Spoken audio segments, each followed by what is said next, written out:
So they offered my mom a job for me. This is the September cover of the New Yorker magazine. When I saw it, it brought back a memory of an episode in my life that I had forgotten about. It had been buried in my subconscious for a long time. This picture is personal to me. See, when my mom and I arrived in the US looking for safety and opportunity, the first job that was offered to my mom was that of a babysitter, a live-in nanny. We met the family, they interviewed her, I was there. She was supposed to take care of their 3 kids and do some housekeeping. They liked her. They offered her the job. But there was a problem. She came with a package. I was the package. They only wanted her. They only needed one person. However, they quickly came up with the solution. The sister-in-law, who had 2 kids of her own, also needed a babysitter, live-in babysitter. So they offered my mom a job for me. I was a teenager at the time. The thought of me living with complete strangers, in their house, in another town, in a new country, not being able to see my mom, terrified me. I had never lived apart from my mom before.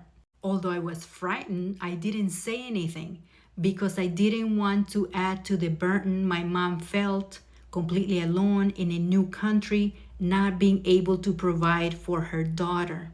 And whatever her decision would be, I would abide by it because she was the adult and I wasn't going to add to her troubles. So that night after the job interview, my mom had to give an answer to the prospective employers. Back in our small room we shared, my mom said to me, "No, you're not raising anybody's kids because you are a child yourself. And I am not raising anybody else's children because I have a child of my own to raise." When I heard that, my 15-year-old me burst into tears. I felt such a relief. She said, "We may be poor, but we're not breaking our little family to serve anyone. If anything, one day we'll be serving people in need. And right now, we are in need." That level of thought, strength, her vision, that level of protection she had over me set me off on a different path. Fast forward to today, years later, decades later, and after over 20 years in Wall Street helping rich families become wealthier, I decided to start sharing my knowledge with those in need.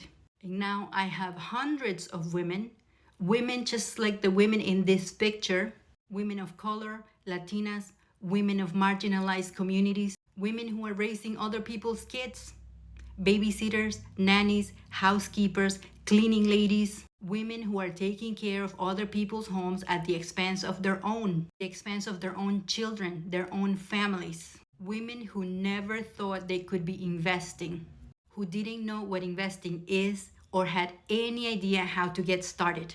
They are now investing, hundreds of them. They're looking forward to being financially independent. They are looking forward to having enough FU money to be able to say FU to the system that keeps them as second-class citizens and takes advantage of their needs and vulnerabilities. The satisfaction I feel teaching these women invest, changing the course of their lives and their children's lives, is more than I could ever wish for.